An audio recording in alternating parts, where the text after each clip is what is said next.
ദേശീയപാത നിർമ്മാണത്തിലെ അപാകതയിൽ കുറ്റക്കാർക്കെതിരെ കടുത്ത നടപടി സ്വീകരിക്കുമെന്ന് കേന്ദ്രമന്ത്രി നിതിൻ ഗഡ്കരി. ഇ.ടി. മുഹമ്മദ് ബഷീർ എം.പിയെയാണ് കേന്ദ്രമന്ത്രി ഇക്കാര്യം അറിയിച്ചത്. വിഷയം മന്ത്രി ഗൌരവമായി എടുത്തതിൽ സന്തോഷമെന്ന് ഇ.ടി. മുഹമ്മദ് ബഷീർ 24നോട് പറഞ്ഞു.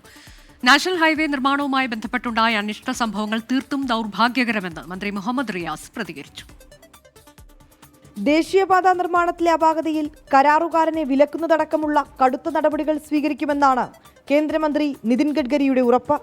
വീഴ്ച വരുത്തിയ ഉദ്യോഗസ്ഥർക്കെതിരെയും നടപടിയുണ്ടാകുമെന്ന് കേന്ദ്രമന്ത്രി അറിയിച്ചതായി എം.പി. ഇ.ടി. മുഹമ്മദ് ബഷീർ പറഞ്ഞു. ഈ കരാറുകാരന് എടുത്ത കരാറിന് തന്നെ ഡിബാർ ചെയ്യുന്ന അടക്കം ബാങ്ക് ഗ്യാരണ്ടി അടക്കം അതിൽ ഹോൾഡ് ചെയ്യുന്ന വിധത്തിൽ അടക്കമുള്ള നടപടികൾ സ്വീകരിക്കും എന്നിത്യാദി കാര്യങ്ങൾ വളരെ അതിൻ്റെ ഒരു അർത്ഥശങ്കക്കിടയില്ലാത്ത വിധം ഇന്ത്യ ഗവൺമെൻറ് കാര്യത്തെ ഗൗരവമായിട്ട് കാണുന്നു. ഞാൻ കൊടുത്ത നിവേദനത്തിൽ ഈ കാര്യങ്ങളെല്ലാം ഉണ്ടായിരുന്നു. ദേശീയപാത അതോറിറ്റി ഉദ്യോഗസ്ഥരുമായി കേന്ദ്രമന്ത്രി സംസാരിച്ചു. അന്വേഷണത്തിനായി IIT വിദഗ്ധരെ ഉൾപ്പെടുത്തി കമ്മിറ്റി രൂപീകരിക്കും. വളരെ ഗൗരവമായിട്ടാണ് മിനിസ്റ്റർ ഇതിനെ കണ്ടത്. മിനിസ്റ്റർ പറഞ്ഞ എക്സ്പെർട്ട് കമ്മിറ്റിയെ പറ്റി പറഞ്ഞു. എക്സ്പെർട്ട് കമ്മിറ്റി അങ്ങനെ രൂപീകരിക്കാൻ പോവുകയാണ്. IIT വിദഗ്ധന്മാരടക്കം ഉൾക്കൊള്ളുന്ന എക്സ്പെർട്ട് കമ്മിറ്റിയാണ്.